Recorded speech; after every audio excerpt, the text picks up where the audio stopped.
I recently attended a conference at AIMS Delhi. Today, I wish to share with you the entire experience. If you are intending to attend a conference, not just AIMS Delhi, but anywhere, or you have a visit due in AIMS Delhi, then I think today's video will be of much help to you because I'm going to share my personal experience of attending conference, and I also tried a mini attempt at vlogging this time. So let's get ahead with today's video. Hi, hello, my name is Aatiya. Welcome to PhDpreneur. I speak about the latest opportunities in research as well as entrance exams, and I also speak about mindset, wellness and Vipassana. Today's video is something that I've never done on the channel before, where I have tried, I cannot say that I've actually vlogged, but I have tried to vlog little bits and pieces of the AIMS journey that was there. As a research scholar,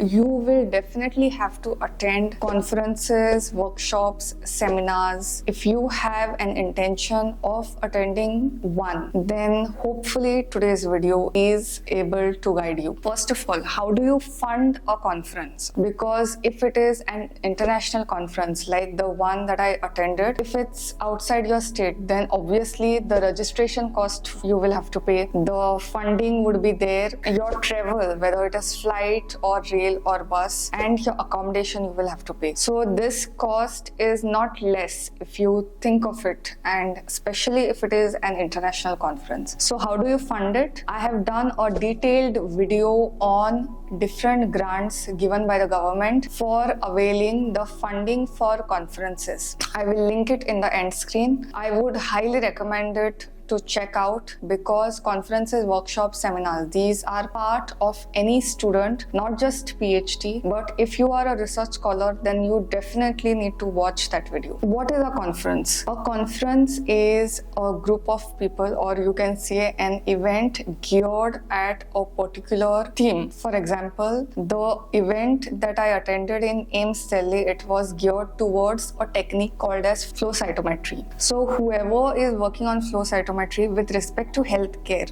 they were supposed to attend it or present it over there. Why do you have to attend a conference? There are two main reasons why do you attend it. First is to attend it, you are not participating, you are as a viewer to get information. Secondly, to present your work. With me, the case was the first one, attend it, because the thing with this conference was that it was of 2 days. The conference was of 2 days. Before that, 2 days were workshops. So I was actually more interested in the workshops, but then the conference is also on the same theme. So that is why I thought of attending all 4 days. This is the common pattern that is seen whenever a conference is organized. They will have workshops around it. Whether you choose workshop or conference or both, that is up to you. But if it is on a common theme that you are interested, then if you are going there only, then it is better to attend both the things, if both the things are there. Now, when you are attending it, the main objective is to get information. What kind of information? Now, say suppose you are struggling in your PhD work with respect to certain technique, or you are starting a new objective. You have no clue about it. Then conference or a workshop can give you the information that is required. Also, it will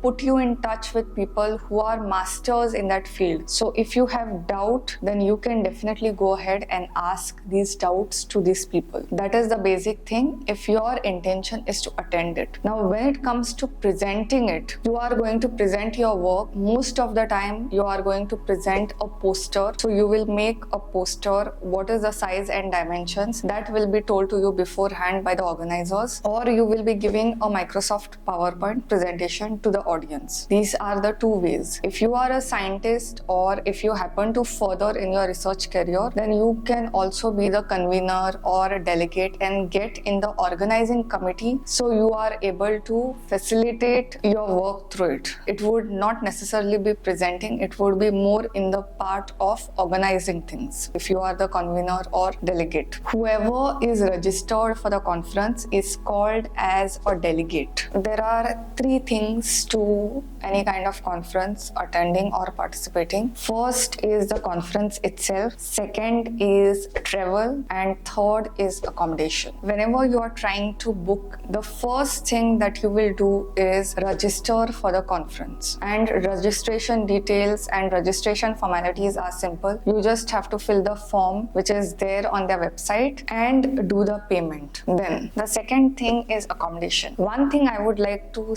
tell all prospective research scholars who are attending conference for the first time or who are presenting or anyways going at a venue, what you will do is book accommodation near the conference location, not near your airport or not near your railway station. I'll tell you why. Because the timings of conference are usually from 9 o'clock morning to 7 o'clock 6 p.m. in the evening, and if the distance is large and you are new to the city, then there could be trouble in finding cabs or in getting back to your home place, to your accommodation. Okay, I know there are Ola, Uber available everywhere, but still it's always best to book it near the location where the conference is situated rather than near the airport or railway station. If your conference and the airport is close by, then it is good thing. It is like Sone pe Suhaga. But if it is far away, then I'm saying it's best to move it near the conference location. How do you know that a particular conference is happening? There are two ways of searching for a conference. One is inbound search. Second is outbound search. Inbound search means you get in your mail directly where the conference is happening. So most of the times what happens is wherever you are doing your PhD, either in your department or your seniors or somebody, they will mail you regarding what all conferences are happening in that particular field. So say suppose if you are doing a PhD in biology department, then with respect to biology, where all the conferences are happening all over India or abroad, these things come to you, come to your mail. That is called as an inbound search. The next thing is outbound search. That means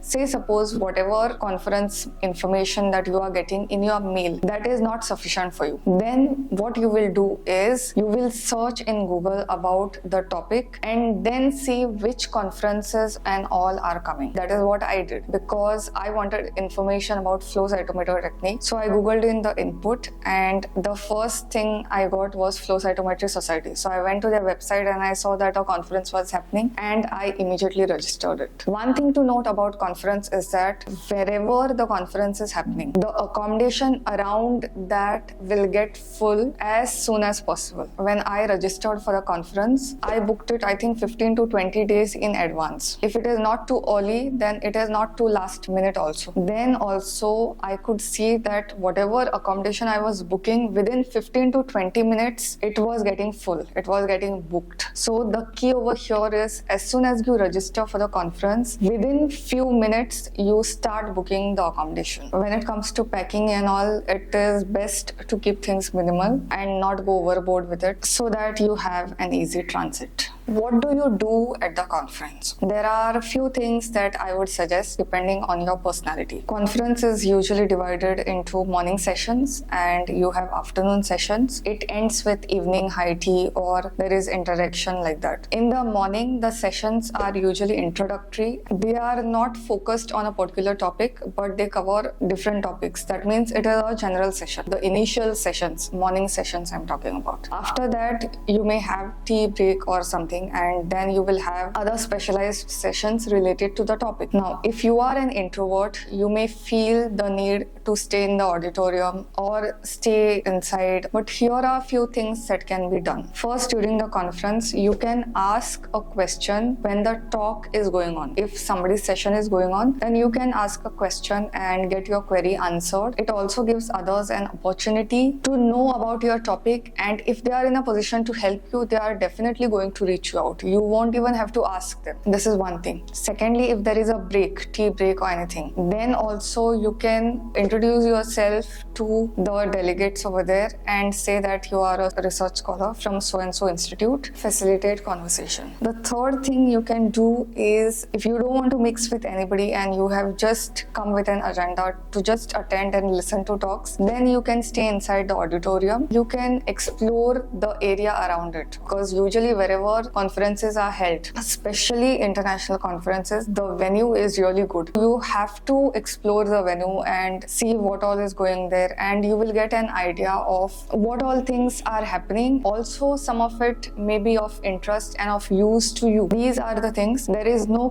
pressure as such on interaction or on mixing with others. You can choose your pick depending on the kind of personality you have, also depending on what you intend to do for this. Usually the conferences last for 2 to 3 days depending on where it is held. And one more thing that I want to mention is many of the advertisers or many of the advertising companies related to that, like this particular conference was centered regarding flow cytometry. So many companies who sell flow cytometer, they were also there for advertisement purpose. Such things are also there. So if you want to avail of that, or if you need a quote for an instrument or something, that also you can get during that period of time. I hope I was able to convey whatever I wanted to convey related to a conference. If you have any doubt, get back to me. This is my mini attempt at vlogging. I don't know how far I have been successful, but if you want more such videos where I get